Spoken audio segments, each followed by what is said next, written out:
ഈ നമ്മുടെ കേരള ഗവർണർ രാജേന്ദ്ര ആർലേക്കറും സംസ്ഥാന സർക്കാരുമായിട്ടുള്ള പോര് പുതിയ തലത്തിലേക്ക് കടന്നിരിക്കുക. ഒരു തവണ സുപ്രീം കോടതിയിൽ പോയി, സുപ്രീം കോടതി അത് ഒരുവിധം വലിയ കുഴപ്പമൊന്നുമില്ലാതെ, സംസ്ഥാന സർക്കാരിന് വലിയ പരിക്കൊന്നുമില്ലാതെ, എന്നാൽ ഗവർണറുടെ ഭാഗത്തെ ന്യായം പറഞ്ഞുകൊണ്ട് ആ ഹർജി തീർപ്പാക്കിയതാണ്. ഇപ്പോഴിത് വീണ്ടും ഈ താൽക്കാലിക വി സിമാരുടെ നിയമനം റദ്ദാക്കണമെന്നാവശ്യപ്പെട്ട് വീണ്ടും സംസ്ഥാന സർക്കാർ സുപ്രീം കോടതിയിലേക്ക് പോയിരിക്കുകയാണ്. പോയി കഴിഞ്ഞു. ഇത് സത്യത്തിൽ സുപ്രീം കോടതി ഇനി സംസ്ഥാന സർക്കാരിനെ തൂക്കിയെടുത്ത് ചെവി തൂക്കി വെളിയിൽ കളയുന്നു. സത്യത്തിൽ എനിക്ക് അങ്ങനെ തോന്നുന്നുണ്ട്. കാരണം ഇങ്ങനെ നിരന്തരം ഈ ഗവർണർക്കെതിരെ ഹർജിയുമായിട്ട് എല്ലാ ദിവസവും ഇങ്ങനെ സുപ്രീം കോടതിയിലേക്ക് പോവുക എന്ന് പറയുന്നത് ഒരു ശരിയായ കാര്യമാണോ? ഈ സർവകലാശാലകളിൽ ആകെക്കൂടെ ഒരു പുകച്ചിലാണ് മൊത്തത്തില്. ഇത് കുറെ നാളായിട്ട് തുടങ്ങിയതല്ലേ. അതെ, കാരണം ആരിഫ് മുഹമ്മദ് ഖാന്റെ കാലം മുതൽ തുടങ്ങിയത്. ഇത് ഇവരത് കൂടുതൽ അത് നശിപ്പിച്ചു കളഞ്ഞു എന്നുള്ളതാണ് ഇടതുപക്ഷ സർക്കാർ. സാറേ, അത് മുമ്പ് ഈ കോൺഗ്രസ് ഭരിച്ചുകൊണ്ടിരുന്ന കാലത്ത് ഈ കോൺഗ്രസും ഇടതുപക്ഷവും തമ്മിലൊരു ധാരണ ഉണ്ടായിരുന്നു എന്നാണ് എനിക്ക് തോന്നുന്നത്. എന്തോ ഒരു ഡീൽ ഉണ്ടായിരുന്നിട്ടുണ്ട്. കാരണം ഈ കോൺഗ്രസിനും സർവകലാശാലയിൽ അവരുടേതായ കാര്യങ്ങൾ നടപ്പാക്കാൻ ഉള്ള സൗകര്യം, ഇടതുപക്ഷത്തിന് അവരുടെ കാര്യങ്ങൾ, പിൻവാതിൽ നിയമനം അടക്കം വലിയ ആക്ഷേപങ്ങളും ആരോപണങ്ങളും ഉയർന്നിട്ടുള്ളതാണ് സർവകലാശാലകളിലെ നിയമനം സംബന്ധിച്ച്. അതൊക്കെ ശരിക്കു പറഞ്ഞാൽ അങ്ങനെ ചില ഡീലുകൾ ഈ BJP സർക്കാർ, നരേന്ദ്രമോദി സർക്കാർ കേന്ദ്രത്തിൽ വന്നതോടുകൂടി പൊളിഞ്ഞു. വളരെ കൃത്യമായിട്ട് സദാശിവത്തിന് ശേഷം നരേന്ദ്രമോദി സർക്കാർ നിയോഗിച്ച ആരിഫ് മുഹമ്മദ് ഖാൻ എന്ന ഗവർണർ, വിദ്യാഭ്യാസ വിചക്ഷണനായ പണ്ഡിതനായ ഗവർണർ, ഇവരുടെ ഈ താളത്തിന് തുള്ളാൻ തയ്യാറായില്ല. അന്ന് തൊട്ട് പ്രശ്നങ്ങളാണ് സർവകലാശാലകളിൽ. സർവകലാശാലകളെ നശിപ്പിച്ചിട്ടാണെങ്കിൽ, അതായത് മോൻ ചത്താലും വേണ്ടൂല മരുമോളുടെ കണ്ണീര് കാണണം എന്ന അമ്മായിയമ്മയുടെ സ്വഭാവം പോലെ ഈ സർവകലാശാലകളും വിദ്യാർത്ഥികളും ഒന്നും പ്രശ്നമല്ല, വിദ്യാർത്ഥികളുടെ ഭാവി പ്രശ്നമല്ല. സർവകലാശാലകൾ നശിച്ച് നാരായണക്കല്ല് പിഴട്ടെ, എന്നാലും ഞങ്ങൾ ഇതൊന്നും ഈ പുതിയ ഗവർണർമാരുടെ ഈ എന്താ പറയുക പരിഷ്കരണങ്ങളൊന്നും ഞങ്ങൾ അനുവദിക്കില്ല, ഞങ്ങൾ വളരെ പഴയതുപോലെ ഞങ്ങളുടെ തോന്നിവാസങ്ങളൊക്കെ കാണിച്ചു പോകും.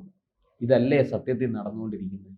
അല്ലെ, ആ ഡീല് ഈ BJP കോൺഗ്രസ് CPM ആ ഡീല് പൊളിഞ്ഞതോടുകൂടിയാണ് ഇവർ ഇത്രത്തോളം പ്രശ്നം കലുഷിതമാക്കി മാറ്റിയത്.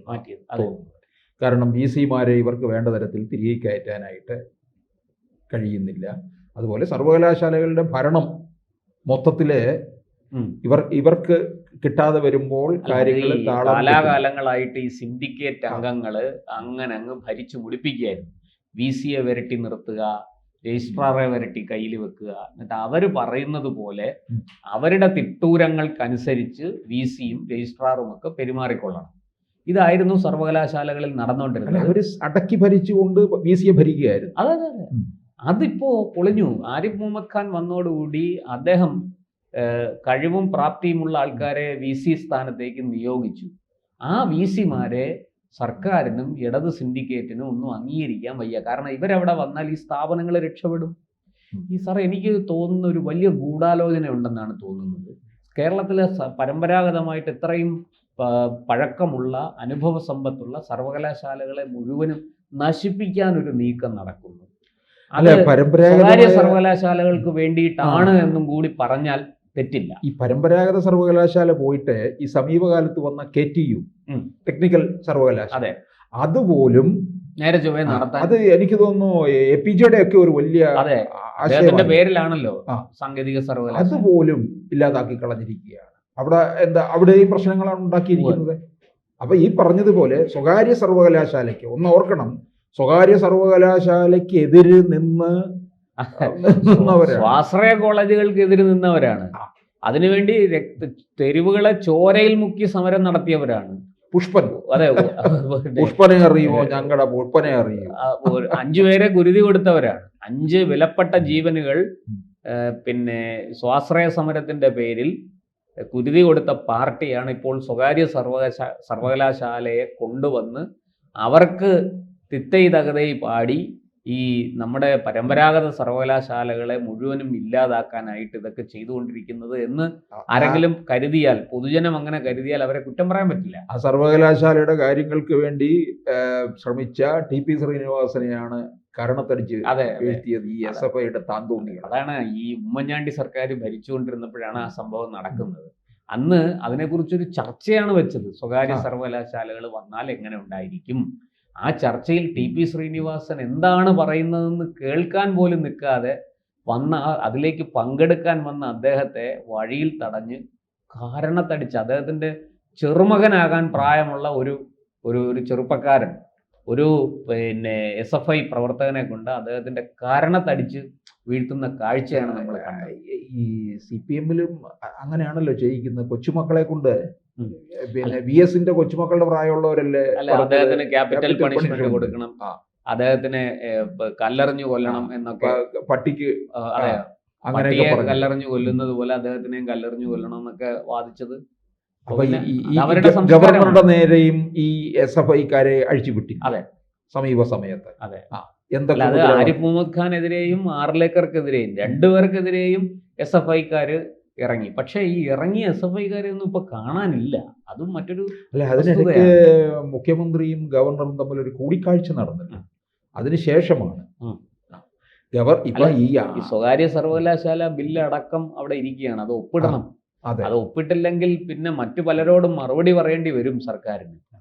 ഈ അമിത്ഷായെ ഈ ആർലേക്കറെ ഇങ്ങോട്ട് വിട്ടിരിക്കുന്നത് വെറുതെ ഒന്നും കണ്ടല്ല എന്നുള്ളത് നമ്മൾ നേരത്തെ എണ്ണി പറഞ്ഞ കാര്യങ്ങളാണ്. ആർലേക്കർ മാത്രമല്ല, വേറെ പല കാര്യങ്ങളെയും ഇങ്ങോട്ട് വിട്ടിരിക്കുന്നതിനകത്ത് ചില ലക്ഷ്യങ്ങളോ തന്നെ ഉണ്ട്. അത് ഗൂഢം എന്നൊന്നും പറയുന്നില്ല, നല്ല ലക്ഷ്യത്തിലേക്ക്. അല്ല, ഇത് മുഴുവനും ഉടച്ചു വാർത്ത്, ഈ സിസ്റ്റം മുഴുവനും ഉടച്ചു വാർത്ത് ഈ പറയുന്ന ഈ പിന്തിരിപ്പൻ കമ്മ്യൂണിസ്റ്റ് മൂരാച്ചികളുടെ കയ്യിൽ നിന്ന് കേരളത്തെ രക്ഷിക്കണം. അതിനാണ് കേന്ദ്രം ഇത്തരത്തിലുള്ള നടപടികളുമായിട്ട് മുന്നോട്ട് പോകുന്നത്. ഇവിടെ തന്നെ നോക്കണം സാറേ, ഈ സിസ തോമസിനോട് എന്താണ് ഇവർക്ക് ഇത്ര വിരോധം? ഒന്ന് ആലോചിച്ച് നോക്കി. അവര് ഒരു അധ്യാപികയായി നല്ല അക്കാഡമീഷ്യനാണ്, നല്ല സത്യസന്ധത ഉള്ള സ്ത്രീയാണ്, സത്യസന്ധതയാണ്. ആ സത്യസന്ധത ഇവർക്ക് പറ്റില്ല. ഈ ഡിജിറ്റൽ യൂണിവേഴ്സിറ്റിയിൽ നടക്കുന്ന ക്രമക്കേടുകളെക്കുറിച്ച്, അഴിമതിയെക്കുറിച്ച് അവർ ചാൻസലർ കൂടിയായ ഗവർണർക്ക് റിപ്പോർട്ട് കൊടുത്തു. എന്ന് മാത്രമല്ല, അവിടെ ഉടനടി ഓഡിറ്റ് ആരംഭിക്കണം. ഓഡിറ്റിലൂടെ മാത്രമേ ഇവിടുത്തെ ഈ സാമ്പത്തിക ക്രമക്കേടുകൾ എന്തൊക്കെയെന്ന് കണ്ടെത്താൻ സാധിക്കുകയുള്ളൂ. പ്രഥമ ദൃഷ്ടിയാൽ ഇന്ന കുഴപ്പങ്ങളുണ്ട് എന്ന് പറഞ്ഞ് അവർ കൊടുത്ത റിപ്പോർട്ടാണ് വാസ്തവത്തിൽ ഈ ഇടതുപക്ഷത്തെ ഇത്രയധികം രോഷാകുലരാക്കിയിരിക്കുന്നത്. നിങ്ങളാരാണ് ഇതൊക്കെ ചെയ്യാൻ എന്നാണ് ചോദ്യം. സഖാവ് പിണറായി വിജയൻ കേരളത്തിൻ്റെ മുഖ്യമന്ത്രി പ്രോ ചാൻസലറായിരിക്കുന്ന ഒരു സർവകലാശാലയാണ്. ആ സർവകലാശാലയെ നിങ്ങൾ കരിവാരി തേക്കുന്നു. അവിടെ സാമ്പത്തിക ക്രമക്കേടുണ്ടെന്നും അഴിമതി ഉണ്ടെന്നും അത് ഇല്ലാതാക്കണമെന്നും അതിന് കൃത്യമായ കണക്കെടുക്കണമെന്നും അവർ പറഞ്ഞതാണോ കുറ്റം? അതോ ഈ പറഞ്ഞത് കണക്ക് ഇവരുടെ തോന്നിവാസങ്ങൾക്കൊന്നും നിന്നുകൊടുക്കാത്ത, ഇവരുടെ തിട്ടൂരങ്ങൾ അനുസരിക്കാത്ത ആരെയും അവർ വെച്ചു പൊറുപ്പിക്കില്ല. അവർക്ക് ആവശ്യം കണ്ണൂർ യൂണിവേഴ്സിറ്റിയിലെ ഗോപിനാഥൻ രവീന്ദ്രനെ പോലെയുള്ള ആൾക്കാരെയാണ്. കാരണം അർഹതയില്ലാത്ത, യോഗ്യതയില്ലാത്ത ആൾക്കാരെ ഓരോ സ്ഥാനങ്ങളിൽ പിടിച്ചിരുത്തും. അവരവിടെ ഇരുന്നു കൊണ്ട് ആ സ്ഥാനത്തെയും ആ സ്ഥാപനത്തെയും ഒരുപോലെ നശിപ്പിക്കും. അതിന് സിസ തോമസിനെയോ ഡോക്ടർ മോഹൻ കുന്നുമ്മലിനെയോ ശിവപ്രസാദിനെയോ ഒന്നും കിട്ടുന്നില്ല. അങ്ങനെയുള്ളവരെ നിയമിക്കാൻ ആരിഫ് മുഹമ്മദ് ഖാൻ തയ്യാറായിരുന്നില്ല. ഇപ്പോൾ ആർലേക്കർ ഒട്ടും തയ്യാറല്ല.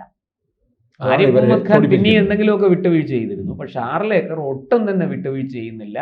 അദ്ദേഹം പറയുന്നത് അതൊന്നും നടക്കില്ല, കാര്യങ്ങളെല്ലാം നിയമം അനുസരിച്ച്, വ്യവസ്ഥ അനുസരിച്ച് പോകും, ഞാൻ ഇങ്ങനെയൊക്കെ ചെയ്യുള്ളൂ, എനിക്ക് നിയമമാണ് പ്രധാനം, ഞാൻ നിയമം അനുസരിച്ച്, ചട്ടങ്ങളും വകുപ്പുകളും അനുസരിച്ച്, UGCയുടെ ചട്ടങ്ങളും വകുപ്പുകളും ഉണ്ട്, അതുപോലെ സംസ്ഥാന സർക്കാരിൻ്റെ തന്നെ ചട്ടങ്ങളും വകുപ്പുകളും ഉണ്ട്, സർവകലാശാല ചട്ടങ്ങളുണ്ട്. ഇതൊക്കെ ഉണ്ടാക്കി വച്ചിരിക്കുന്നത് വെറുതെ കാണാനല്ല, അതെടുത്ത് ഉപയോഗിക്കാനാണ്. ഞാൻ അതനുസരിച്ച് മുന്നോട്ട് പോവുകയുള്ളൂ എന്ന് ആർലേക്കർ അസന്നിഗ്ധമായിട്ട് പറഞ്ഞു. അതുകൊണ്ടാണല്ലോ കേരള സർവകലാശാലയിൽ സസ്പെൻഷനിലായ രജിസ്ട്രാർ ഇപ്പോഴും പുറത്ത് നിൽക്കുന്നത്. എന്തേ അദ്ദേഹത്തിൻ്റെ സസ്പെൻഷൻ പിൻവലിച്ച് അകത്തേക്ക് കയറ്റാൻ പറ്റിയില്ല? നിങ്ങൾ തലയും കുത്തി നിന്ന് നോക്കിയല്ലോ, നിങ്ങളുടെ സിൻഡിക്കേറ്റ് അല്ലേ, എന്നിട്ട് എന്തേ പറ്റിയില്ല? അപ്പോൾ ഇതൊക്കെ ജനങ്ങളുടെ കണ്ണിൽ പൊടിയിട്ട് നമ്മുടെ സർവകലാശാലകളെ നശിപ്പിച്ച് വേറെ ആർക്കോ ലാഭമുണ്ടാക്കി കൊടുക്കാൻ വേണ്ടിയിട്ട് നടത്തുന്ന പൊറാട്ട നാടകങ്ങളാണ്. അത് സംസ്ഥാന സർക്കാരിൻ്റെ നേതൃത്വത്തിൽ അത് അരങ്ങേറുന്നു എന്നുള്ളതാണ് ഏറ്റവും സങ്കടകരമായ കാര്യം. അതിനെ വെള്ളപൂശാനായിട്ട് ഇപ്പോൾ ഓടിപ്പിടിച്ച് സുപ്രീം കോടതി പോയിരിക്കുകയാണ്. ഈ സുപ്രീം കോടതി വക്കീലന്മാർക്ക് തന്നെ എത്ര വലിയ തുകയാണ് ഇവർ കൊടുക്കുന്നത്, എത്ര ലക്ഷങ്ങളാണ് അതിനു വേണ്ടി പൊടിച്ചിരിക്കുന്നത്. അപ്പോൾ ഇതൊന്നും ഇവിടെ ചോദിക്കാനും പറയാനും ഒന്നും ആരുമില്ല. ഞങ്ങൾ എന്തും ചെയ്യും, നിങ്ങൾക്ക് സഹിച്ചോണം, നിങ്ങൾ ഇതൊക്കെ സഹിച്ചോണം, ഗവർണർ ഞങ്ങൾ തരുന്ന പേപ്പറിൻ്റെ താഴെ ഒപ്പിട്ടോണം. ഈ നയം എന്തായാലും ആർലേക്കറുടെ അടുക്കൽ നടക്കില്ല.